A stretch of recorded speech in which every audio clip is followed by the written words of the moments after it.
এ ভাই, প্রতিদিন আমাদের এক খাবার দিলে আমরা খাবা নে? ঠস পাগল, মানুষ না এক খাবার প্রত্যেকদিন খাতে পারে না এক সময়, কিন্তু গরু বাছর কিভাবে এক খাবার প্রত্যেকদিন খায় এটা আমি বুঝলাম না। আর তোরা মানুষের কি জন্য খাতে পারবি না? গরু বাছর যদি এক খাবার প্রত্যেকদিন খাতে পারে। তার একটা বিষয় অন্যরকম ভাবছি। এ গরু ছাগল দৈনিক ভুসি আরে বিচলি কিভাবে খাই মাথায় তো আসছে না আমার, মাথাটা খুব গরম। আমরা যেরকম প্রতিদিন ভাত খাই, গরু ছাগলও প্রতিদিন বিচলি খায়। ঠস পাগল, আমরা মানুষটা তাও প্রত্যেকদিন ভাতের সাথে বিভিন্ন রকমের তরকারি খাই, আর গরু ছাগল তো প্রত্যেকদিন ওই ভুসি, বিচলি, এই ঘাস, এসব ঘাস খায়। তাহলে আমার তো মাথায় খেলছে না কিরাম।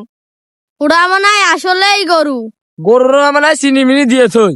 আমি গরুর গয়লে গেছি, যে ওই যে খড় আছে না সানি, সানি একটু দাঁতে দিছি, দেখি মিষ্টি মিষ্টি লাগছে।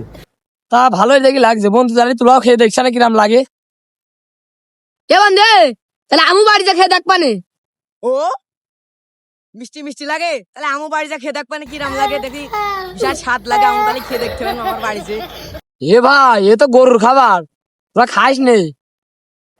যদি তোরা খাতেই চাস তাহলে ওই ফিট ভুসি কুড়ো আর ওই সেই আছে না, ওইটা দিয়ে মিক্স করে একটু খাইসানি, এই আর একটু চিনি মিনি দিয়ে একটু খেয়ে জানে, দেখেন মজা লিখবেন।